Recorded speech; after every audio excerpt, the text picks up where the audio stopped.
Você acha que as religiões e o espiritismo em especial têm respostas para as questões tão complexas que a gente vive hoje? Você acha que o Livro dos Espíritos, que foi editado lá em 1857, responde às perguntas e aos conflitos que a gente vive hoje? Olha, responde sim. E é por isso que a gente está aqui, para conversar sobre isso. O nosso programa é Espiritismo Hoje.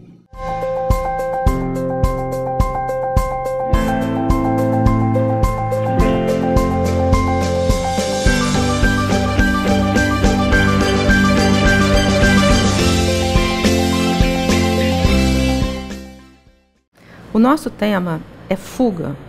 O que a gente entende por fuga? Fuga da nossa realidade, instrumentos e mecanismos que a gente usa para fugir ou para não entrar em contato com a vida que a gente leva.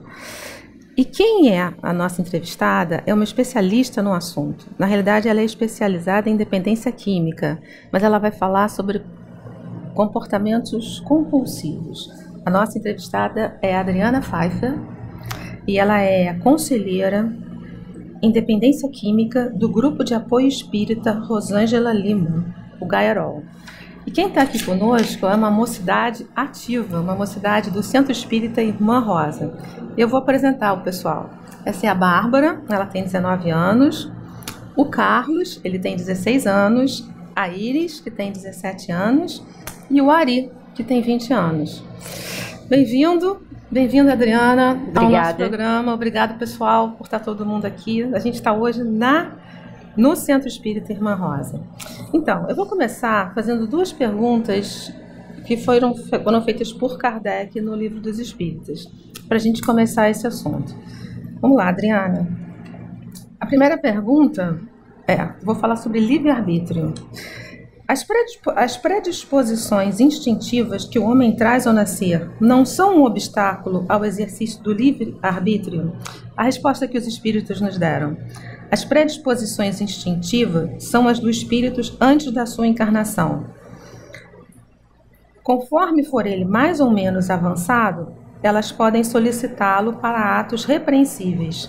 E ele será secundado nisso pelos espíritos que simpatizam com essas disposições. Mas, isso é importante, não há arrebatamento irresistível quando se tem vontade de resistir. Lembrai-vos de que querer é poder. Adriana, alguém nasce dependente químico? Alguém nasce predisposto a comportamentos compulsivos?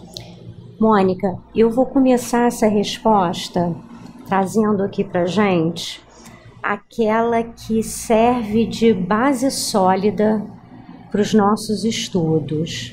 Joana de Ângeles, psicóloga por excelência do plano maior, e que em sua literatura abrange vastamente essas questões.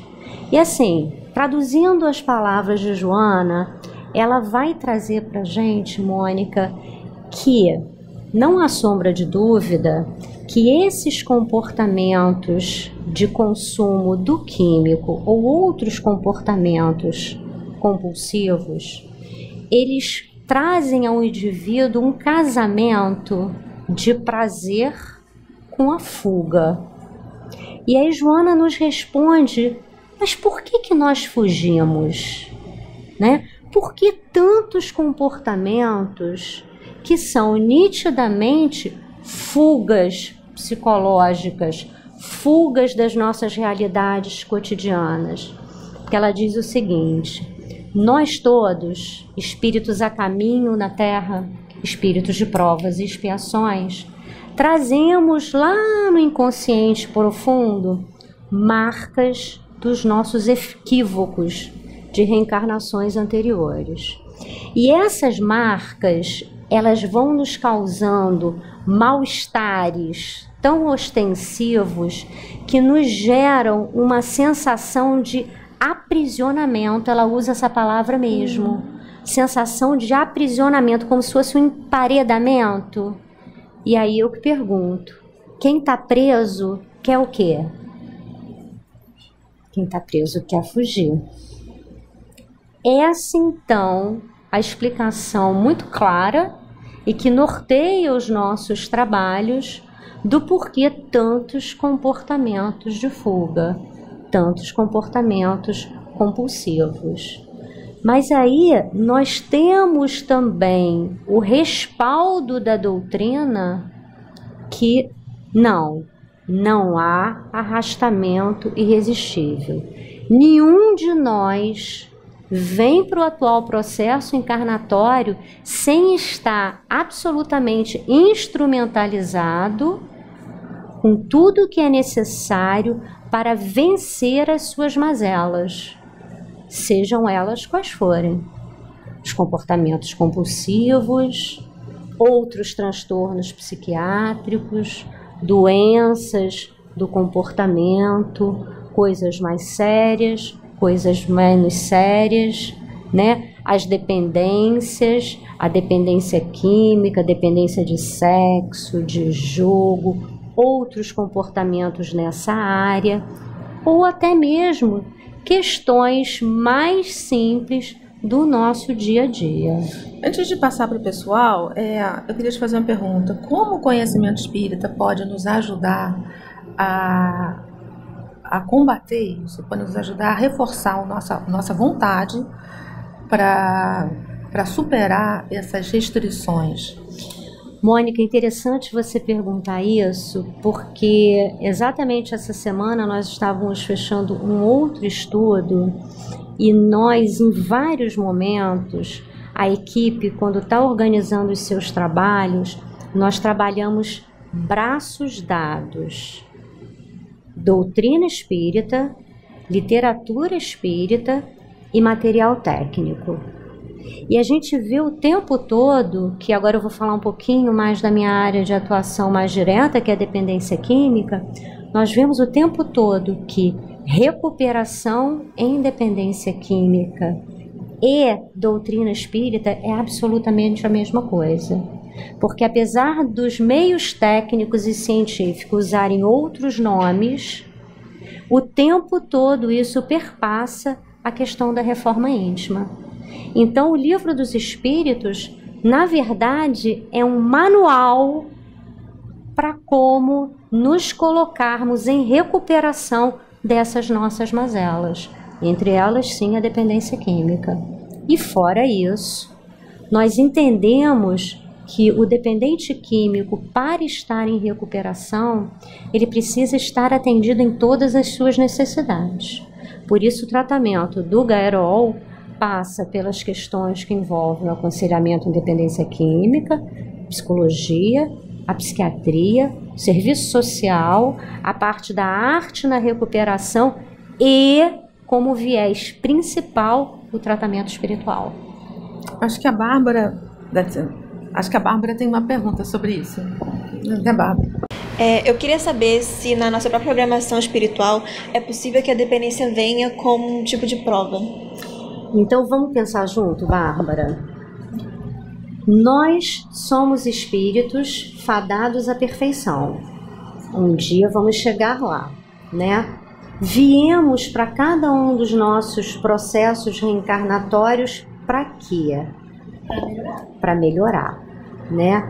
Então, nenhuma das nossas provas é para que a gente venha a falhar, né?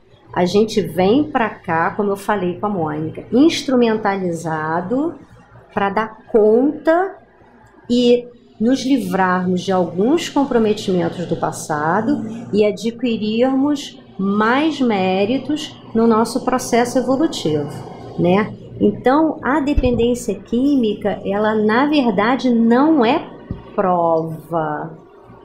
Eu posso ter comprometimentos nesta área, em uma ou mais de uma reencarnação passada, mas tenho condições nessa encarnação de vencer os arrastamentos, porque nenhum deles é irresistível, e passar por essa vida sem me envolver mais uma vez com a dependência química. O máximo que você pode ter é um resquício, talvez, dessa dependência. Não, a gente tem marcas importantes se já passamos por ela em outros processos reencarnatórios, o que não quer dizer que vamos passar de novo. Podemos e devemos e temos oportunidade de buscar ajuda para que a gente não se envolva. E aí a gente lembra um pouquinho, posso falar do que a gente estava conversando lá fora? Sim. Né? O que nós estávamos falando lá fora. Alguém nasce dependente químico? Alguém nasce comedor compulsivo, jogador compulsivo? Não. Existe uma doença de base, que é a mesma doença que pode levar ao indivíduo a esses todos comportamentos compulsivos, que sim, essa doença de base eu trago, que é a adicção. Mas todo dependente químico é um adicto, nem todo adicto virá a ser dependente químico. E aí entra o papel, né? Vamos falar um pouco da nossa causa. Entra o papel das evangelizações, das mocidades espíritas, dos núcleos familiares, das escolas, dos profissionais da psicologia, da área médica, de toda a ciência, que ao detectar um comportamento diferenciado numa criança, num jovem e, por que não, num adulto, pode-se iniciar um processo reversivo para que ele não venha se tornar um paciente compulsivo. Respondeu? Carlos? Eu queria saber se é possível a pessoa que já instalou o vício, é possível ela se melhorar só, sem ajuda? Ótima pergunta. As questões que envolvem a dependência química, ou melhor, as questões que envolvem o uso da droga, né, elas passam pelo que a ciência chama de fases do uso. Primeira fase é o experimentador, como o próprio nome diz, aquele que tem contato pela primeira vez com o químico. E aí avança, se esse uso permanecer, para um usuário recreativo. É aquele indivíduo que não tem compromisso nenhum com o químico. Ele usa quando quer, ele escolhe se quer usar ou se não quer. Aí ele evolui para um usuário abusivo. Esse usuário abusivo, se a gente for dizer assim a grosso modo, ele já traz traços do dependente químico. Ou seja, a droga já causa problemas na sua vida. E avançando, nós temos a primeira fase da doença instalada, que é o dependente químico funcional, né? Ele já tem a doença com todos os seus critérios diagnósticos trazidos pela Organização Mundial da Saúde, ele já tem todas as características da doença, sintomas, mecanismos de defesa, mas ainda, como o próprio nome diz, ele ainda funciona. Se ele estuda, ele ainda consegue, tirando notas baixas, faltando, mas ainda tem um processo educacional. Se trabalha, ainda consegue, mal e mal, manter um emprego, mas ainda funciona, ainda tem uma relação familiar. E o último estágio da doença é o dependente químico disfuncional, né? E essa linha que separa essas fases, Carlos, é uma linha muito tênue, que não tem como a gente dizer, olha, até aqui é assim, daqui para diante. É uma organização mais didática, para a gente entender o nível de prejuízo. E aí sim, Carlos, respondendo a sua pergunta, quando a doença está instalada, quando ele se encaixa nos critérios diagnósticos trazidos pela Organização Mundial de Saúde, ele precisa de auxílio. Aí é muito difícil, para a gente não falar aqui de um determinismo absoluto, que ele entre em recuperação sem ajuda. Lembrando, né, que a gente também conversou isso lá fora, recuperação não é cura. Uma vez a doença instalada, a ciência da Terra mesmo, nos diz que ela é incurável. E mais uma vez trazendo Joana de Ângeles para a nossa conversa, ela vai dizer que serão necessárias reencarnações, no plural, para que essa cura se estabeleça. Mas, de novo, a gente sabe também que não há penas eternas, né? Ao longo dos processos reencarnatórios, vamos fazendo as nossas depurações e um dia essa cura, como qualquer mazela espiritual, a cura se estabelece em critério permanente. Vamos lá, Ari. Fazer a pergunta do... quem fica doente, quem tem o vício, essa compulsão, é o espírito ou o corpo? Então, a gente levou também na conversa aquela equaçãozinha que diz assim, né? Dependência química, e a gente pode extrapolar para as outras compulsões. É igual a dependência física mais dependência psíquica. Por quê? Você começa a consumir o químico.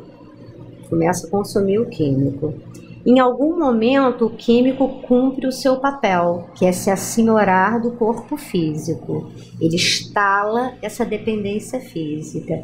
E todo o universo do dependente químico, ele vai estar contaminado. Todas as suas relações vão perspassar as questões que envolvem o químico. Por quê? Porque a gente traz, em via de mão dupla, essa relação corpo e espírito.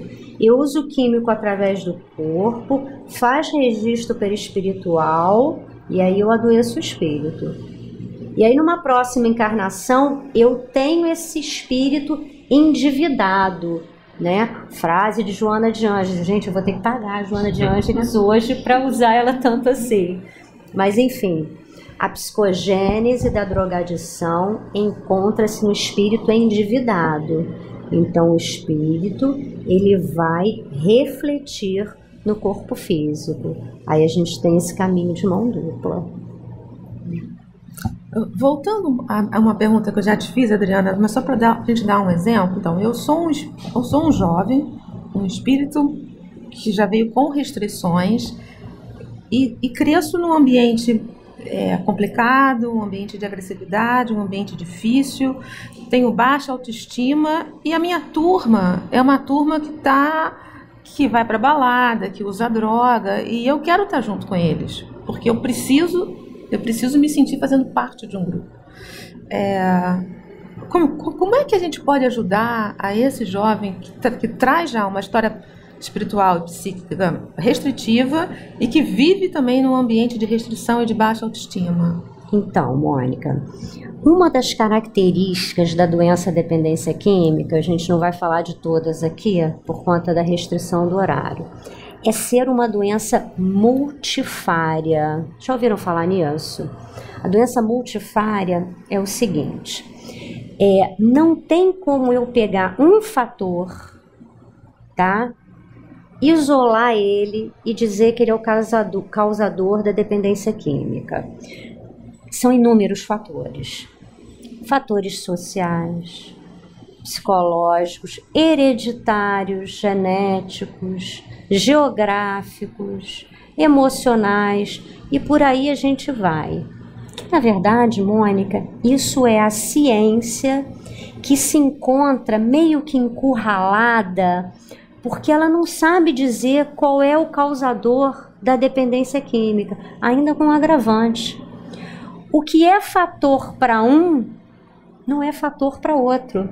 Então a ciência fica meio que nesse beco sem saída. E aí o espiritismo, mais uma vez, nos ajuda.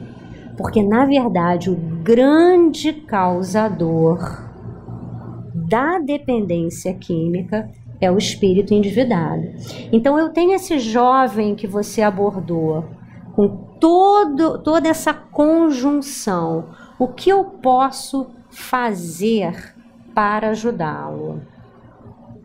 Educação com base em elementos sólidos da cristandade moral. E veja bem que a gente não está falando de moralismo, não, de moralidade. Construir. Qual é a diferença? Vamos lá. Moralismo são aquelas coisas que, vamos falar numa linguagem bastante, sem nada técnico, Moralismo é aquilo que eu vou dizer assim, olha, não faz porque é feio.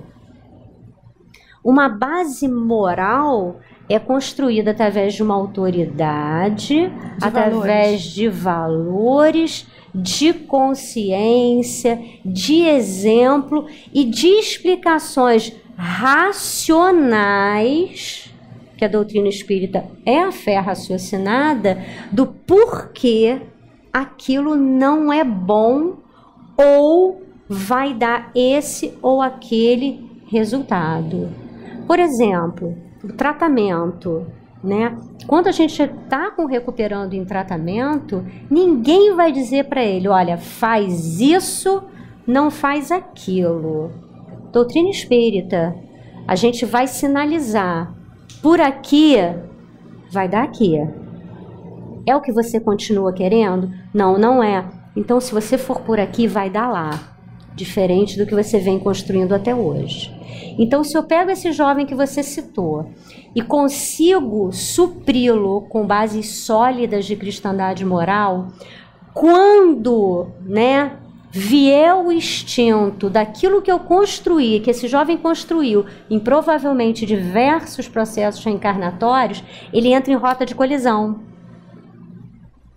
Entendeu? Imagina um carro desgovernado e eu vou ter um anteparo.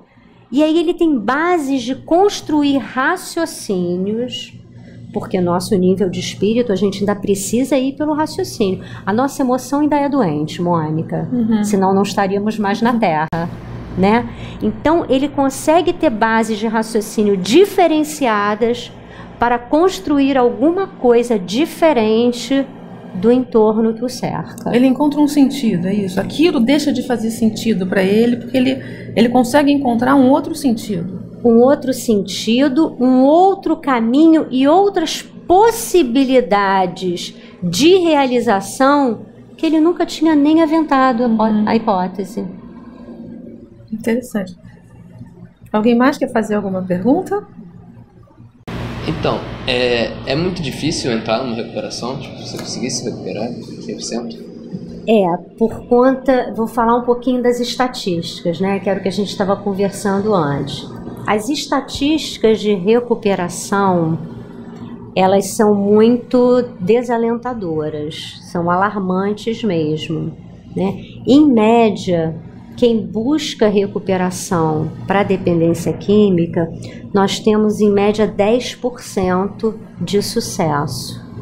E aí que entra o grande diferencial do tratamento para dependência química ou para as outras compulsões ser feito no ambiente envolvido pela doutrina espírita. Porque quando há tratamento espiritual, e aí eu não vou falar exclusivamente de tratamento da religião, da doutrina espírita, mas de qualquer outro tratamento espiritual, essa estatística sobe em média para entre 60% e 70% de sucesso de recuperação. Lembrando que a doença dependência química não tem cura, mas tem recuperação.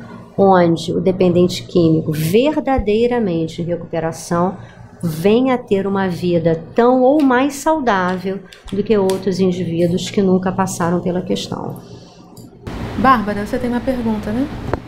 Eu queria saber se quando um espírito não tem noção de que aquilo faz mal para ele, ele vai ser igualmente responsabilizado, assim, o espírito vai sofrer da mesma forma ou vai ter algum tipo de compensação por ele não ter essa noção?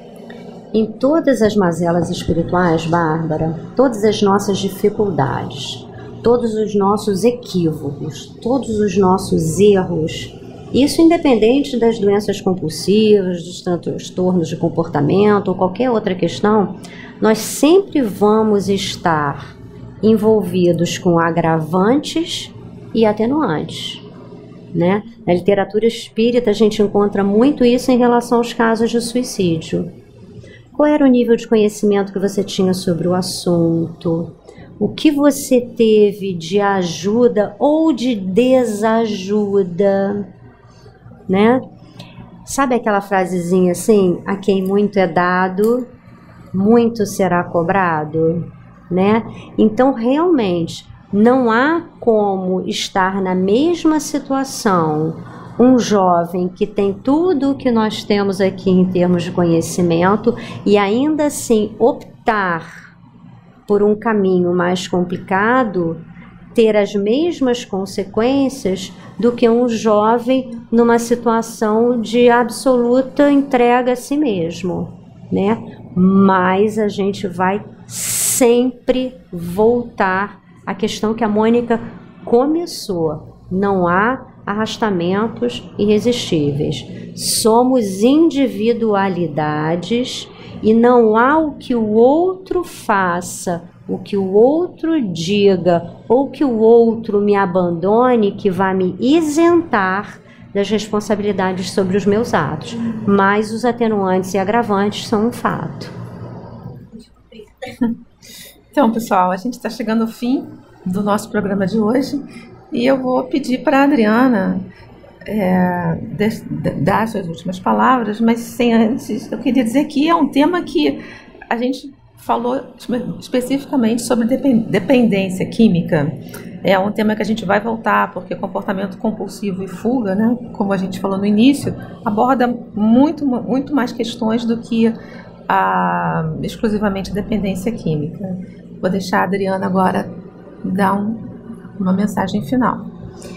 Bom, a questão que envolve todos os comportamentos compulsivos, Mônica, sejam eles de natureza química ou comportamental, requerem uma atenção especial, né?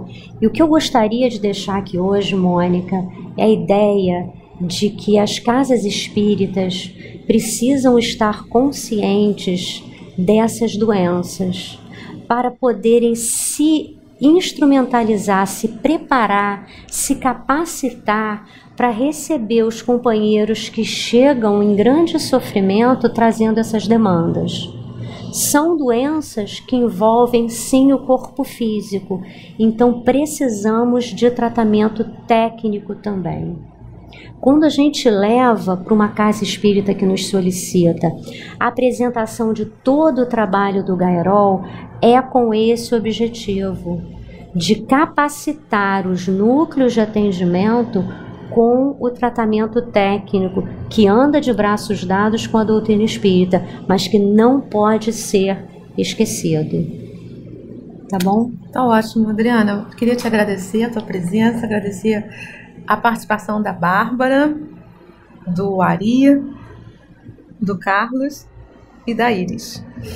Gente, o nosso programa vai a Casas Espíritas. A gente tem um e-mail que é hoje@espiritismo.net. Então, se você quiser, você entra em contato com a gente, que a gente vai até a sua casa espírita com um entrevistado para conversar com a mocidade sobre o tema que for sugerido e escolhido em conjunto. De tudo isso aqui que a gente conversou, acho que a mensagem que ficou é o seguinte: a gente pode se achar sozinho no meio de muita confusão, de muita dificuldade, mas a gente tem uma torcida do nosso lado, a gente faz parte de um time, né, que é um time que nos une a todos, né, e a gente tem uma torcida, a gente não está sozinho, né, então conta com essa torcida que a gente não vê, né, que está aqui em volta da gente, mas é uma torcida que torce por nós, torce pela gente. Até o próximo programa.